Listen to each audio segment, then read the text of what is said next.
This is Keep the Faith Ministry News. I'm Hal Mayer. This is written by Callista Gingrich, Ambassador to the Vatican. 1 year ago, on December 22, 2017, I had the honor of presenting my credentials to Pope Francis to serve as the 11th U.S. Ambassador to the Holy See. It has been a privilege to serve in this important role. The United States and the Holy See share one of the most consequential diplomatic relationships in our world today.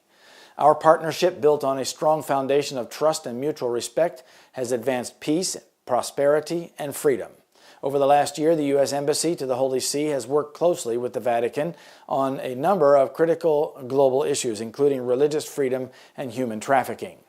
Protecting the universal right of religious freedom is one of the priorities of our diplomatic relationship with the Holy See. In June, the U.S. Embassy to the Holy See hosted a symposium on religious freedom at the first ever ministerial to advance religious freedom in Washington, D.C. Over the past year, we've worked closely with the Vatican to support religious minorities who are persecuted simply for professing their faith. Protecting Christians and other religious minorities, particularly in northern Iraq, is a major concern for President Trump and Pope Francis. Tens of thousands of Christians have fled their ancestral homelands, as millions face pressures from violent extremist groups. In October, the U.S. government announced $178 million in additional foreign assistance to support ethnic and religious minorities in Iraq, bringing the total amount to $300 million since 2017. In addition to advancing religious freedom, President Trump and Pope Francis are committed to combating human trafficking and modern slavery. The United States has a long history of working with the Vatican and other Catholic Church-related organizations on this endeavor. These efforts have been emboldened under President Trump's leadership. The Trump administration is committed to ending this global crisis through vigorous domestic and international initiatives. Leveraging survivor insight and expertise is central to those efforts. In June, Secretary of State Mike Pompeo recognized Blessing Okoedion with the Department of State's 2018 Trafficking in Persons Report Hero Award.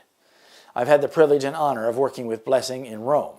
Over the past year, the U.S. Embassy to the Holy See has partnered with the Vatican and Catholic lay organizations to implement international programs that assist trafficking survivors. Grant programs provided by our embassy have funded anti-trafficking training programs for Catholic nuns in 36 countries. Promoting the role of women religious leaders is another critical component of this effort.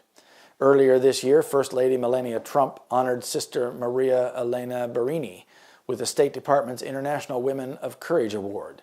Sister Barini, a 73-year-old Italian nun, has served war-torn communities in Africa for the past 4 decades. The U.S. Embassy to the Holy See was proud to nominate Sister Barini for this award. Of course, the fight against human trafficking and the advancement of religious freedom are just 2 of the many areas of cooperation between the United States and the Holy See.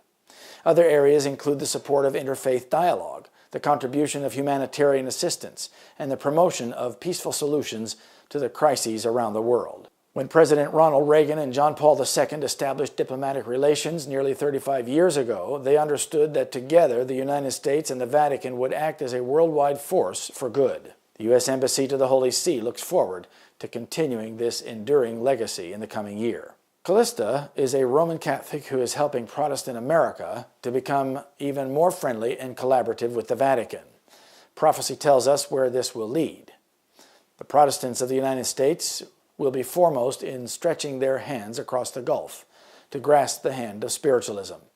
They will reach over the abyss to clasp hands with the Roman power, and under the influence of this threefold union, this country will follow in the steps of Rome in trampling on the rights of conscience. The Great Controversy, page 588. This is Keep the Faith Ministry News. Thank you for watching.